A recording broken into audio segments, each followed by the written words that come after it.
This week on Trick Tips, we're gonna teach you how to throw a tantrum. Not the one you throw on mommy and daddy when you don't get your own way, but one on a wakeboard. And if you don't know what it is on a wakeboard, it is a one and only trick that is a true backflip on water, just like you would do it on a trampoline.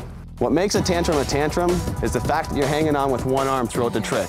That enables you to square up with the wake, go straight up and do a true backflip.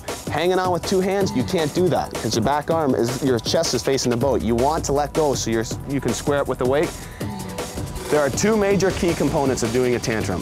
One, come in with speed and then changing your edge. It's very important. By changing your edge, your momentum's coming in at 30 miles an hour. When you change your edge, your board stops, but your upper body keeps going. Well, that's what's gonna make you do the tantrum. It makes you do the backflip. Second of all, you need some height, simply rise. As you rise up the wake, you're gonna rise and change your edge. If you come in with speed, you're coming in at 30 miles an hour. As soon as you change your edge, you're gonna come to a stop, but your upper body doesn't. It keeps going. It's gonna high side you and make you do the actual backflip. Rising is what's gonna give you the height. So the idea is get wide on a boat, nice easy turn, build all the way into the wake, come in with some speed, and as soon as you get the wake, it's a timing. As soon as you see the wake, you wanna anticipate it and you wanna carve the wake, but real fast and violent. And as you change your edge, it's simply changing your edge and rising. You're gonna square up to the wake and simply just go straight up. It's just like a trampoline. When you're on a trampoline, you don't wanna throw your head back because you'll go off the trampoline.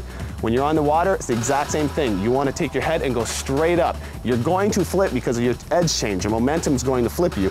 But by taking your head straight up, you're going to get maximum height. Halfway through your trick, I don't know if you've ever been on a trampoline, but it's the exact same idea. As soon as you're upside down, you should be able to spot your landing. There's the water, so simply just anticipate your landing, come down, bend your knees, voila.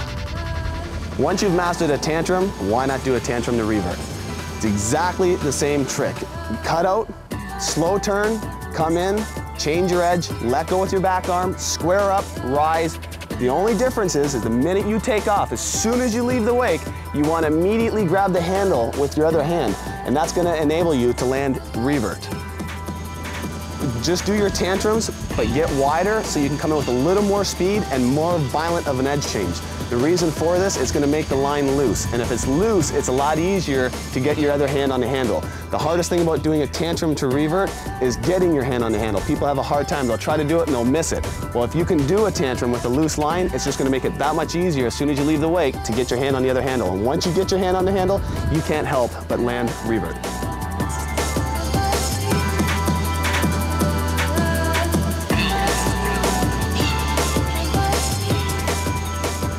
I hope you found these trick tips helpful. Good luck on your tantrum and your tantrum to revert.